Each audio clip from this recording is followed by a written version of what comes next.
السلام علیکم ورحمت الله وبرکاتو. کتن کې څنګه یاستئ؟ امید دی چې تاسو په خیر سره وي. الله تعالی د تاسو په خیر او عافیت سره وساتي.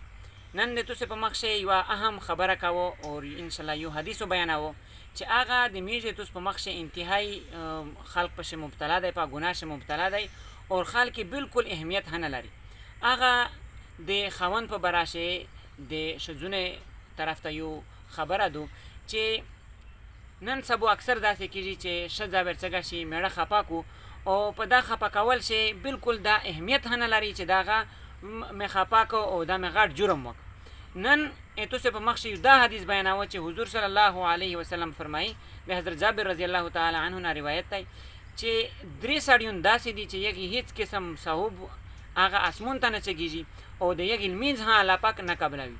درې قسمه سړی کوم ځنې دي؟ اول قسم سړی هغه دی، هغه غلام دی چې د خپل مالک نه دی بګوړه شي منډه کوځنې دره پرې د میز او د نیک اعمال الله پاک ته نه ورچګیږي چې څو پره د خپل مالک ته واپس ځون ور حواله کړی نه وي.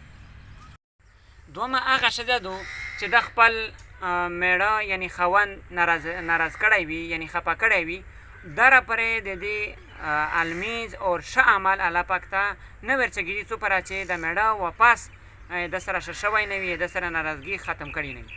درام هغه سړی دی چې نشه کړی وي او دره په نشې په حالات چې دی چې لمینځ کوي، نور نیک اعمال کوي،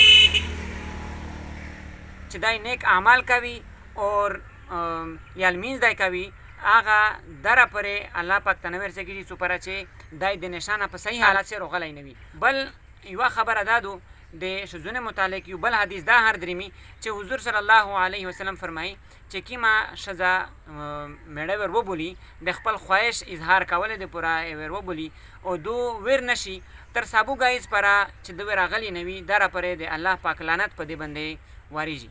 نیر تاسو ته مې دا اپیل دی چې دا یو غټ انتهایی غټ ګناه دی او دغه ګناه نه ځون هم وسوتستی او بل هم ځنې خبر کېستی چې په دا ګناه شي چې څوک مبتلا وي دغه نه ډېر انتهایی کوشش وکړئ چې باز شستی.